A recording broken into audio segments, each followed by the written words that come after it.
What is going on, everybody? Steven here with Clean Cut Finish. Wow, so I reached 16,000 followers on Instagram. May not be a big deal to a lot of people, but I remember me not being like a fitness celebrity or nothing like that. Me just being, an Herbalife health coach and whatnot, and not really having a popular background. It's a big deal. So in light of that, I decided to do a video on what I personally feel like are the top 5 mistakes that people make when it comes to the gym. Number 1 would have to be not having a plan.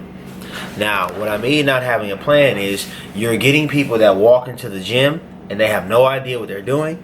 If you ask somebody what day it is, they're like, okay, maybe I'm doing legs today, or maybe it's a chest day, I can do this, I can do that. And I know a lot of people are like, well, I don't want to have a schedule like that. Well, listen, your body requires for results, it requires some sort of frequency. So you have to hit a certain muscle group a certain amount of times. Like if you want to do chest once a week or twice a week, you have to have a schedule of frequency and volume for any muscle group. But also your muscles need certain amount of recovery time. You have to know the difference between what muscles recover fast. Chest usually takes about 4 to 5 days. It's a slow twitch muscle, so chest takes a little bit longer. Legs recover pretty fast. Abs, you can pretty much do them every day. But there are certain muscle groups. Arms, you can train arms every day and still get pretty good recovery, but then you're dealing with something like your chest or shoulders that need time to recover, need days to recover. But still, having a plan, getting on a schedule. If you're serious about results, you're going to get on a schedule. Now I'm doing push pull legs, rest. It doesn't matter what I'm doing. It's just the fact that I'm doing a regimen so that people know. I know whenever I go into the gym, I know it's a push day. I already know if somebody want to come work out with me, I'm like, well, I think I haven't hit legs in a couple of days. Like, no, having a plan is going to be the biggest thing. And then also, if you want to take it a step further, you want to maximize your results, write down the workouts that you're going to do, or get the app rep count and just actually keep track of what you're doing. That way you can track your progress. But that's for people who are, really adamant about results. But at the least, get on a schedule and stick to your schedule. Can you commit to 4 days a day at the gym? Cool, awesome, do that. Now, the second thing is the biggest problem that I see inside of the gym is ego lifting. And when I say ego lifting, I mean going in there and trying to impress somebody by lifting heavy weights. Nobody cares, first and foremost. Nobody cares. Like, you may get like a pat on your back for doing 315 pounds on a bench press, but if you do it incorrectly, they're gonna look at you like you're stupid. So ego lifting is going in there and people are like, how much do you bench, bro? How much can you squat? Or can you curl these hundreds? Like, yeah, you can curl the hundreds, but your biceps look like you can't curl anything. It's about aesthetics. So you're in the gym for a look. Unless you're a power lifter, you're in the gym based on how you want to look and be, and be portrayed. If you're like, as far as lifting weights goes, you're on the floor, you're lifting weights to get stronger, yes, but most people are in there because they want to look a certain way. They want bigger legs, they want bigger arms, they want their bicep peak, bigger quad, whatever it is, bigger booty for most women, but they're ego lifting. And the problem with that is you're not doing correct form. And correct form is it has been for me personally. I've been battling having done incorrect form for so long. I have a really tight chest and tight shoulders because I was never retracting my shoulders on chest days, and I was always using momentum on back days. So when I actually started researching on why you do proper form, my gains, if you want to call them, but my muscle maturity has increased over time because I'm taking my time, and I actually do what the next point is going to be, but I actually go through a set of warming up. On the bench press, let's say for instance on the bench press, you'll see my video, I'll start with just a bar, then I put 25 pounds on, then I do 45 pounds. That is enough to get my central nervous system ready for the lift. But then I don't care if somebody sees me doing the 25 pounds on there. They're going to eventually see me do 225 for 10 to 12 easy reps. Then they're going to see me put 315 on there for however many reps I can get it for that day. It does not matter. And I think you have to kind of get out of the mindset of thinking that people care about what you or how much that you're lifting. It's a egotistical question in the first place. Number 3, not warming up. This year in 2016, I've taken a step further. I'm actually in the gym for like 30 minutes longer than I normally have been because I really take time to warm up my muscles. As you get older, you're going to understand why. There are more aches, there are more pains, and when you're younger, you recover a lot faster, so you don't kind of see really the impact of not warming up. But not warming up, it can lead to injury. So the central nervous system is real, guys. You can't just go in the gym. I've literally seen somebody go in the gym, walk in the gym, not warm up, and he's like, we're doing 315 on the flat bench, and he's like, let me hit that. And he got like 1 rep, but he's sore for the entire workout because he shocked his central nervous system, and it wasn't ready for all that. You have to warm up your muscle group before the body is a very, very, you know, it's strong, but it's very, very what word do I want to use? It's very susceptible to injury easily.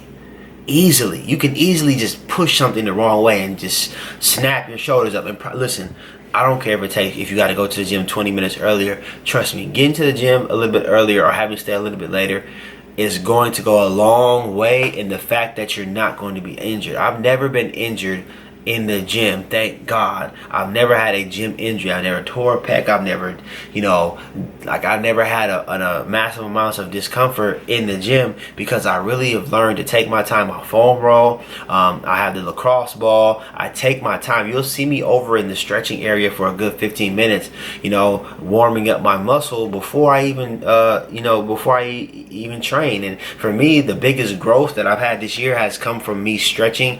And guys, a secret to stretching is when you stretch the muscle, you give it more room to grow. So instead of having a compact muscle, when you stretch it and you open and you get more blood being able to flow in there, your muscle grows bigger and faster. It's a tip. So if you care to grow, you're going to take the time. Tip number 4, misusing supplements.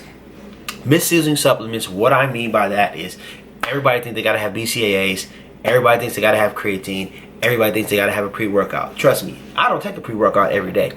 I take a pre-workout when I'm low on carbs for the day and I'm low on energy, or I want to have a really, really heavy lift, so I'm going for some PRs, or I want to have a heavy chest day, or I want to, like today, I took a pre-workout because I deadlifted today and I really wanted to maximize it because I'm really working on my lower back.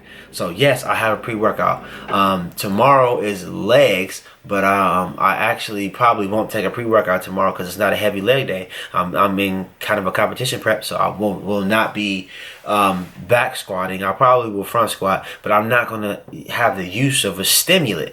I'm telling you guys, when you start to use pre-workouts too much, you become stimulant dependent, and therefore your body is not going to react the same way whenever you're having a pre-workout and you need it to react, at its highest potency. You're going to be so used to it. People are becoming used to your body. We're creatures of adaptation. So the more that you take something that your body does not naturally produce, the more your body is going to start to recognize it, and it's going to have a less and less and less effect on you. So don't misuse and abuse pre-workouts. BCAA is the same way. Branched chain amino acids are just a way that honestly, if you're going to use anything, it's like people who are drinking BCAAs just walking around the gym lifting weights. I drink BCAAs when I'm doing cardio.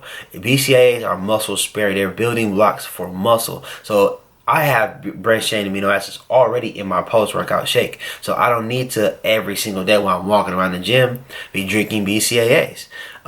It's kind of counterproductive. I'll drink my BCAAs during my fasted cardio. Why? Because during fast cardio, I have no calories in me, and I'm really looking to preserve my muscle. That's what branched chain amino acids do. It helps with the breakdown of your muscle. So unless you're going in there and you're powerlifting or you're lifting really, really heavy, if you're just a casual gym goer, don't waste your money on BCAAs because you're just not gonna. It doesn't really do you any good. It's no benefit for you.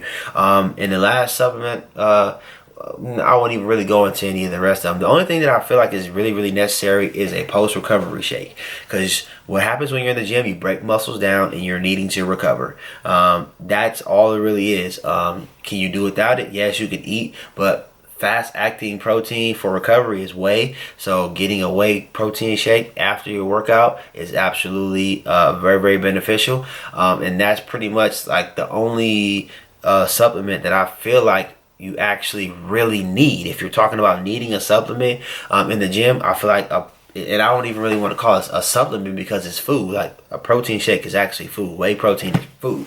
But other than that, like pre-workouts aren't necessary. Creatine isn't, ideally necessary. BCAAs, you can actually, if you're a serious gym goer, I do suggest you're getting BCAAs, not for the casual gym goer. And then when we're talking about creatine, that's also for like people who are looking to gain size and get more water in the muscles. Other than that, no need. So tip number 5, missing nutrition. When I talk about missing nutrition, I mean people who think that they can eat whatever they want and go to the gym and get results. Listen, scientifically, this is what happens when you go to the gym. You go to the gym, you tear down your muscles, you break down your muscle. You get stronger outside of the gym, your recovery time.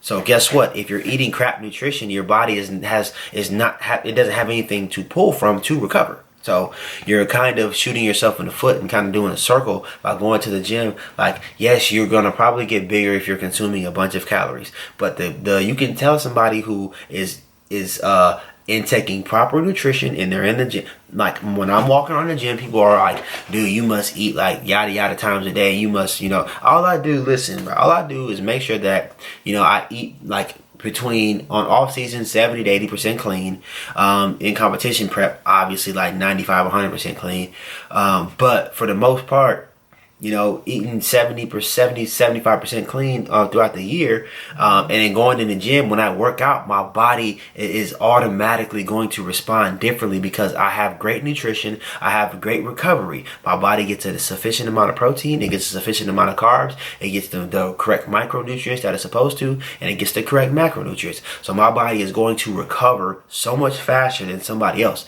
Faster recovery means you get stronger faster and you get bigger faster. That is what you really want, and you get the muscle to mature faster. So people who decide that, hey bro, you can really eat whatever you want to eat and go to the gym and you're going to get gains, you might get stronger because of the calories in versus calorie out theory. But as far as aesthetics go, and as far as you actually developing a muscle and as fast and in the fashion of you actually recovering, you're going to be laggy. Because if your body is not, it's just like your body is a Bentley coupe, and you're trying to mix the 91 gas partially with half water. You're kind of doing what you're supposed to, but you're not really doing what you're supposed to. Or let's just say you just throwing water in the tank and you expecting the Bentley to perform at the higher performance that you would if you put 91 octane in there. Premium fuel. Your body is the same way. If you put crap in it, it's going to perform like crap. It's still gonna it may look a certain way, and it may to the eyes it may appeal a certain way, but I promise you, over time you're going to tear it up, and you're going to start to feel like crap. You're going to start to look like crap, and you're going to be, just as that car is going to be devalued, you're going to be devalued. So those are my top 5 tips for people who are maybe just starting off in the gym, or you're really trying to feel your way around the gym, to avoid these things. And I gave you good reasoning why, good context why. So take it or leave it, but trust me, it's worked for me, and it's the reason why I can attest to my success in the gym in just a short amount of time to some people. So everybody have an amazing day. Please hit the like button, subscribe, whatever it is, but you're helping the channel grow, so I appreciate it. So take it easy.